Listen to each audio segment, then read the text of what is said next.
उस कसौटी पर खरे उतरने के बजाय आप दूसरा रास्ता अपनाया, क्योंकि पहले भी वो वहां भी कुछ नहीं कर पाए थे, और इस साल भी कभी टीम में आ रहे हैं, कभी बाहर जा रहे हैं, कभी कुछ, तो is not been able to make an impact.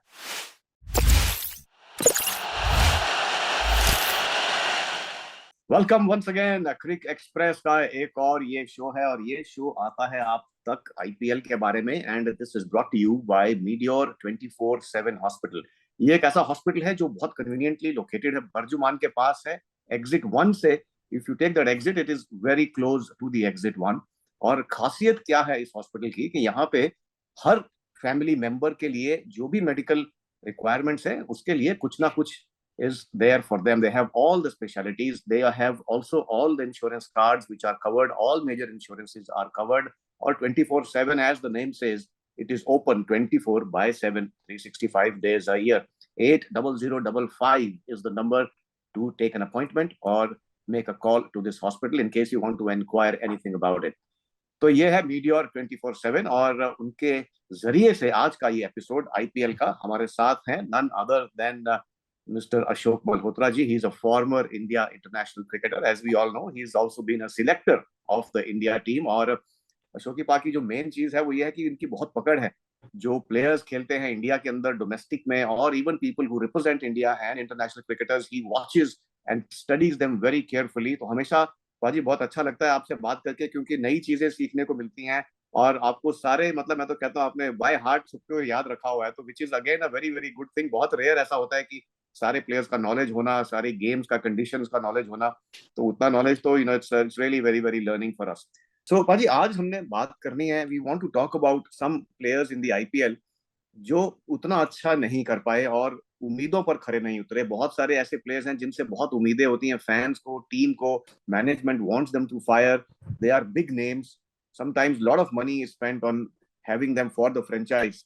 तो मैं आपको पूछूंगा एक एक करके कुछ नाम, और आपके जहन में, दिमाग में जो भी आए उनके बारे में जरूर हमें बताएं, और हमारे लिसनर्स को भी।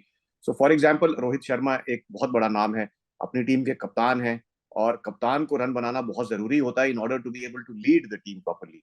तो उनके रन नहीं बन रहे हैं। सो क्या आपको क्या लगता है कि कहाँ पे गड़बड़ है? Why he is not able to be the same Rohit Sharma जो पहले होते थे? विवेक, मेरे को ऐसा लगता है एक तो उम्र का तकाजा है, हैंड आई कोऑर्डिनेशन कम हो गया है, और मेरे अब वो उतने मेहनती नहीं जितने विराट कोहली का हैंड आई कोऑर्डिनेशन अभी भी बरकरार है, क्योंकि ही वर्क्स वेरी हार्ड।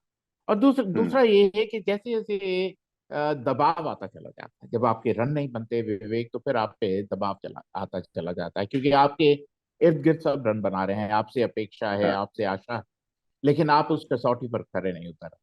और जब ऐसा होता है तो फिर आप माने या ना माने, आप अपने आप को जैसा भी समझे कि मैं बहुत बड़ा खिलाड़ी हूं, लेकिन जब रन नहीं बनते विवेक, आज तुम खुद क्रिकेट खेले हो, तब दबाव आता ही आता।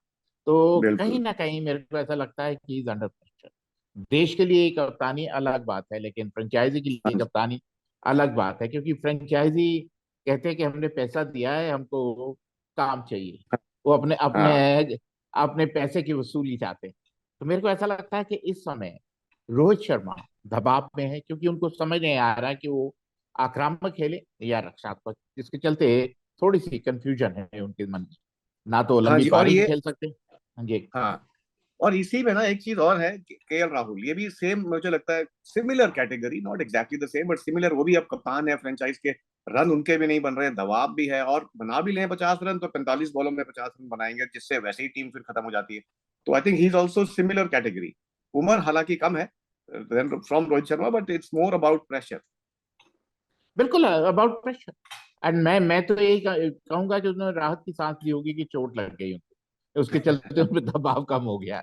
लेकिन एक हाँ। बात तय है कि बिल्कुल जब आप कप्तान हैं और आप 45 बॉल में 50 रन बना रहे हैं, और टीम जीते हुए मैच हार रही है, क्योंकि आप आखिर तक खेलते रहते हैं, तो फिर निश्चित रूप से आप पे दबाव जरूर चिंता का विषय है आप पे, क्योंकि गौतम गंभीर और पार्टी ने उन पे काफी भरोसा दिखाया। लेकिन हाँ जी। बिल्कुल आपने सही कहा कि उन पर उनका वो जितने अटैकिंग खिलाड़ी थे, अब वो अटैक नहीं कर पा रहे हैं। वो उनको समझ नहीं आ रहा है कि अटैक करूं कि रक्षात्मक अंदाज हाँ। से खेलूं कि खुल के खेलूं कि फंस के खेलूं कि एक शीट एंकर की भूमिका अदा करूं या आक्रामक अंदाज से खेलूं, क्योंकि दूसरे छोर पर मायर्स हैं जो जबरदस्त बल्लेबाजी कर रहे हैं। तो वो उसका हाँ। दबाव जरूर आता ही आता है, जो आपको समझ नहीं आता कि मैं इस तरह खेलूं या किस तरह खेलूं। इधर जाऊं कि उधर जाऊं कि हाँ, बिखर इस पार जाऊं, या तो उस लगभग पार। वैसी वैसी अवस्था है केएल राहुल। हाँ। और एक तीसरा बड़ा नाम है जो थोड़े से हॉट एंड कोल्ड रहे, शुरुआत उनकी बहुत बढ़िया हुई संजू सैमसन की, बहुत अच्छे उन्होंने 50 रन आई थिंक बनाए पहले मैच में, और हर सीजन पहले मैच में 50 बना देते हैं वो। उसके बाद भी एक आधा कोई स्कोर है, लेकिन उसके more than that he is not been able to justify as much as it is expected out of him. Keeping उन्होंने अच्छी करी है, मुझे लगता है, मेरा मानना है कि उन्होंने कैचेज अच्छे पकड़े हैं, कुछ behind the stumps still been okay, लेकिन बैट से उतने रन नहीं आए जितने आने चाहिए थे। बिल्कुल संजू सैमसन कहते हैं ना एक एनिग्मा, बहुत चाहने वाले हैं, काफी लोगों के चहेते हैं, और बेहतरीन बल्लेबाजी करते हैं, प्रतिभा क्षमता उनके पास कमाल की है। उनके पास जो टैलेंट है बहुत कम देखने को मिलता है, लेकिन वो जो कंसिस्टेंसी है, निरंतरता, उसकी कमी है। हाँ एक रन बनाते हैं, फिर 7-8 मैच गुल हो जाते हैं, फिर उसके बाद एक आधा रन बनाते हैं, फिर 7-8 मैच गुल होते हैं, तब तक आईपीएल खत्म हो जाती है। आईपीएल में चल जाता हाँ है, लेकिन जब आप देश के हाँ लिए खेलते हैं तो चलता नहीं है, क्योंकि देश के लिए आपको हर दूसरी तीसरी इनिंग में रन बनाने होते हैं। यही कारण है बनाने कि का। संजू सैमसन इतना टैलेंट होने के बावजूद, इतनी प्रतिभा होने के बावजूद अभी तक भारतीय टीम का हिस्सा नहीं। और जैसे आपने कहा कि विकेट कीपिंग वो अच्छी करते हैं, और फिर ऋषभ पंत की चोट होने के बाद he should have been an automatic, उसके बावजूद वो सर्टेनिटी नहीं है। और जिस तरह पिछला हाँ मैच जीत उनको जितवाना चाहिए था, उसमें एक बार फिर उन्होंने निराश किया। तो मेरे को ऐसा हाँ लगता है कि संजू सैमसन का सबसे बड़ा कारण है कि वो शायद वो अपनी क्रिकेट को गंभीरता से नहीं लेते। He is happy to be the captain of Rajasthan Royals, और उनको उनको मालूम है कि मैं राजस्थान रॉयल्स में हमेशा खेलता रहूंगा, क्योंकि और कोई फ्रेंचाइजी संजू सैमसन को हम्म। लेने वाली नहीं, क्योंकि जिस अंदाज और आई से थिंक, वो क्रिकेट। हाँ, और आपने बहुत सही बोला, कंसिस्टेंसी बड़ी जरूरी है। इंडिया टीम में जब खेलो, अगर आपको आपको 3 मैच या 5 मैच की सीरीज मिलेगी, 2 महीने का टूर्नामेंट तो कहीं नहीं मिलता। Bilateral series will only be 3 matches, even if it is a world cup और an Asia cup, it you only get those limited matches. तो कंसिस्टेंटली 2 या 3 मैच में एक बार 50, एक बार 40, कुछ तो इम्पैक्ट आपको डालना है। भाजी एक और मेरे को आपसे पूछना था सवाल, कि जो हमने देखा आईपीएल में ना, आई डोंट नो ये जिंक्स है या ये क्या है, जो भी सबसे महंगा प्लेयर होता है ना, वो कभी नहीं चलता। पहले उनादकट को आई थिंक 1-2 सीजन बहुत सारे पैसों में खरीदा गया, उन्होंने कुछ नहीं किया। एक मेरे को याद है, एक बार युवराज सिंह भी बहुत महंगे में खरीदे गए थे, उस सीजन में वो भी नहीं कुछ कर पाए, उससे पहले रन बड़े अच्छे बनाते थे। तो जब बड़े ज्यादा पैसों में खरीद लेते हैं, अब सैम करन है, अब सैम करन भी कुछ नहीं कर रहे हैं, मतलब उनको we were hoping that he is going to be an all-rounder, white ball में बहुत उनका रुतबा है और इंग्लैंड के लिए बहुत अच्छे जरूरी खिलाड़ी भी हैं, but not doing much with the white ball, and also most expensive player not firing at all. बिल्कुल कहते हैं ना कि जो प्राइस टैग का जो दबाव वो जरूर हाँ रहता जी। है। ईशान किशन एक और उदाहरण है, जब 16 करोड़ में बिके तो उनके बल्ले से रन आने बंद हो गए, लेकिन जब उनका हाँ टैग हट गया तो फिर वो थोड़ा बहुत खेलने लग गए हैं। वही हालत है हैरी ब्रुक्स की। अंतरराष्ट्रीय क्रिकेट हाँ पर बेहतरीन क्रिकेट खेल रहे थे, लेकिन जैसे ही प्राइस टैग लगा उनके रन आने बंद हो गए। वो सैम करन तो मैं पहले भी कहा है कि शायद 10 करोड़ उनको जरूर से ज्यादा मिल गए। 18 करोड़ का कॉन्ट्रैक्ट है, तो 8 करोड़ भी शायद उनके लिए महंगा था, लेकिन ये फ्रेंचाइजी की अपनी बात, क्योंकि ना तो वो तेज गेंदबाज है और ना ही बहुत बड़े हिटर है। मैं नहीं जानता हूँ कि इतने बड़े ऑलराउंडर नहीं, जिसके चलते आपने उनको लिया है, तो ये बड़ी निराशाजनक है। और आपने बड़ा सही कहा कि इतिहास गवाह उनाद हाँ का, जी। दिनेश कार्तिक, युवराज। युवराज से, एक पवन नेगी एक बार भी बिके थे। कुछ ऐसे ऐसे खिलाड़ी हैं कि जो आप हैरान हो जाते हैं कि इतने पैसे किस लिए। उनाद का जब भी मैं मैच देखने बैठता हूँ, 4 ओवर में 50 रन देते हैं, इससे कम मैंने उनको कभी देखा नहीं है। उसके बावजूद उन पर 16 करोड़, 11 करोड़ काफी पैसे मिले। और प्राइस टैग विवेक कहीं ना कहीं असर जरूर करता है, आपके दिमाग पे जरूर दिमाग। खेलता है, क्योंकि आपको लगता है कि मैं इतने पैसों में बिका हूं, तो अब मेरे को प्रदर्शन करना ही होगा, मेरे से वो हाँ, आशा। एक मेरे को इसमें आइडिया ये आ रहा है पाजी, जिनको भी मिलते हैं ना 18 करोड़, 16 करोड़, वो हमारे को दे दे आधे पैसे, बाकी रख लें, तो फिर दबाव उनको कम होगा, क्योंकि कम पैसे मिले हैं तो बाकी हम ले लेंगे, we will take care of the money, no problem. हमारे को दे दो भाई, तुम कम पैसे में खेल लो अगर अच्छा परफॉर्म करना है तो। और विवेक कुछ बेंच स्ट्रोक्स जैसे आते हैं जो हॉलीडे मनाने आते हैं। हाँ, वो 16 इंजर्ड ही हो करोड़ गए वो। तूने लिए हैं भैया, तू तू मैदान पे उतरने को तैयार नहीं हो रहा भैया, तू इंग्लैंड खेल जा, जरूरत नहीं है हाँ तेरी यहाँ खेलने की। अगर आईपीएल खेलना है तो तमीज से खेलो, आईपीएल खेलना है तो अपनी कमिटमेंट से खेलो। ये नहीं कि तुम बेन स्टोक्स हो और तुमको पैसे मिलने चाहिए, वो नहीं होना बिल्कुल। चाहिए। Ben Stokes is another very very big disappointment, हाँ जी। और एक और है जो बहुत टैलेंटेड प्लेयर, मैं मानता था एक टाइम पे कि he is probably going to be next Sehwag for India, Prithvi Shaw. Opening है, धमाकेदार बल्लेबाजी करते हैं, he is very aggressive in his intent. और लेकिन आई थिंक नहीं, खबरों में रहते हैं, बट वो अलग अलग कारणों से न्यूज में रहते हैं, not for his batting but more for other reason. So I don't know, focus नहीं है, ध्यान कहीं और है, पता नहीं। और वो भी नहीं कर पा रहे, तो ड्रॉप ही हो गए हैं, दिल्ली में मेन 11 में खेलते ही नहीं।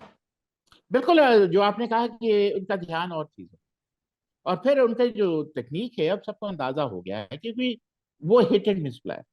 अगर आप उनकी अच्छा। तुलना ऋतुराज गायकवाड़ से करें या रजत हाँ पाटीदार से करें या कुछ ऐसे खिलाड़ी या तिलक वर्मा से करें, तो वो बहुत पीछे खड़े दिखाई देती।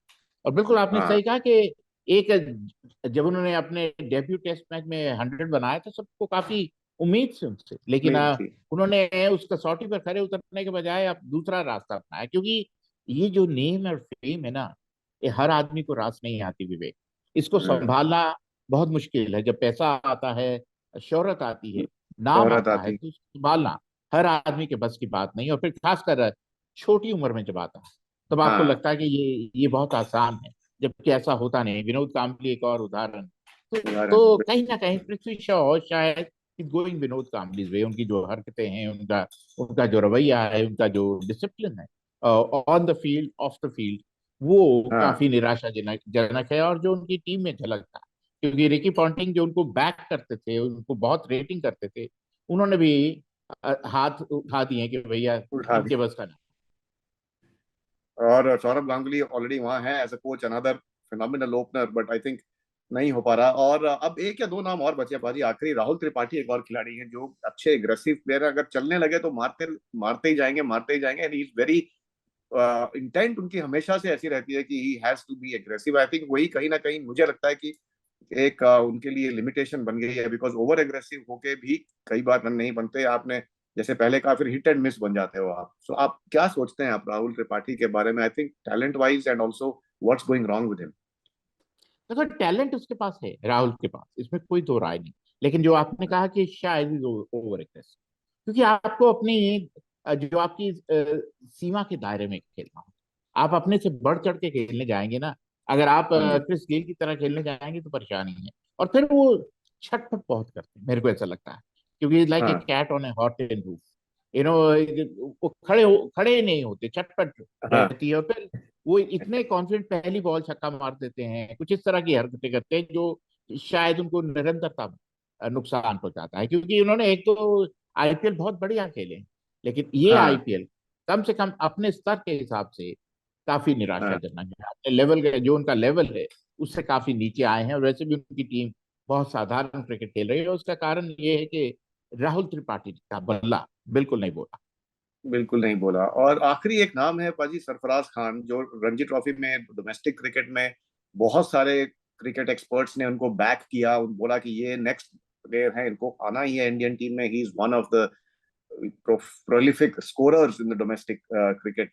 लेकिन आईपीएल में नहीं कर पाए। इससे पहले भी खेले हैं आईपीएल, पंजाब के लिए खेले हैं, मुझे लगता है पंजाब उस टाइम किंग्स 11 पंजाब होता था, या Punjab Kings, I don't remember. लेकिन खेले हैं आईपीएल इससे पहले भी वो, वहां भी कुछ नहीं कर पाए थे। और इस साल भी कभी टीम में आ रहे हैं, कभी बाहर जा रहे हैं, कभी कुछ, तो is not been able to make an impact.